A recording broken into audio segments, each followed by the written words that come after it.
On est dans le hall de l'ancienne bibliothèque Ramon Llull de l'université Paul Valéry, dans lequel se situe une œuvre de Fernand Michel qui date de 1966, donc de la date de création en gros de ce bâtiment.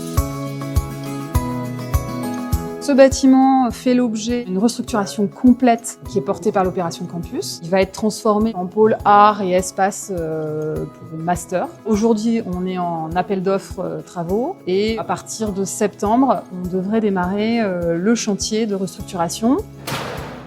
Et donc, il fallait déplacer cette œuvre préalablement à la mise en chantier.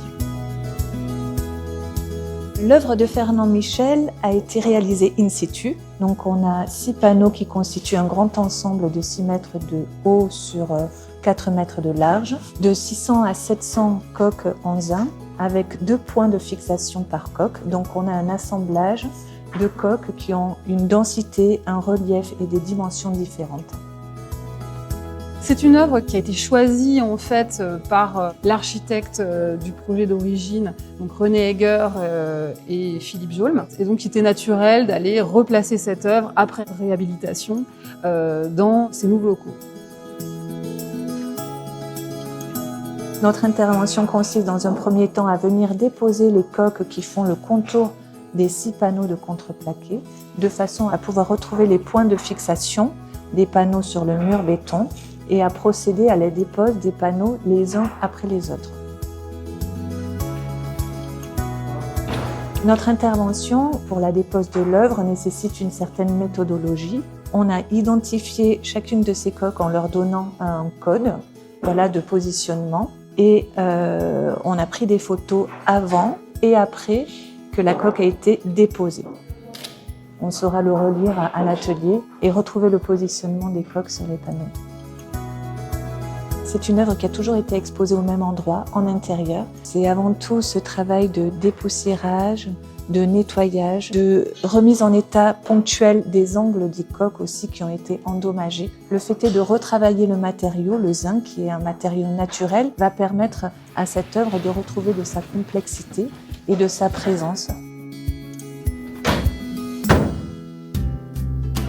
Ici, nous sommes à l'atelier. Nous avons réceptionné l'œuvre et nous avons commencé à définir le protocole de restauration.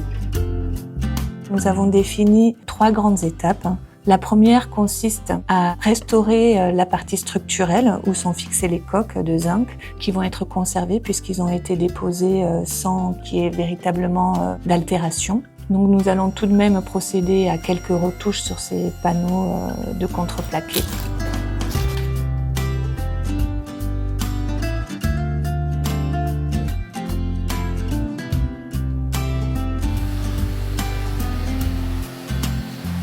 La deuxième étape consiste à venir dépoussiérer les panneaux et les coques avec une soufflette.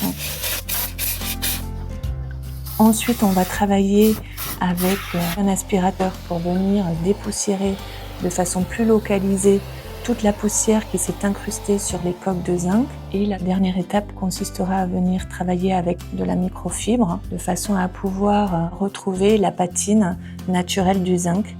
Le zinc est un matériau qui s'oxyde rapidement. On va travailler avec une eau déminéralisée ou légèrement savonneuse, toujours de façon ponctuelle.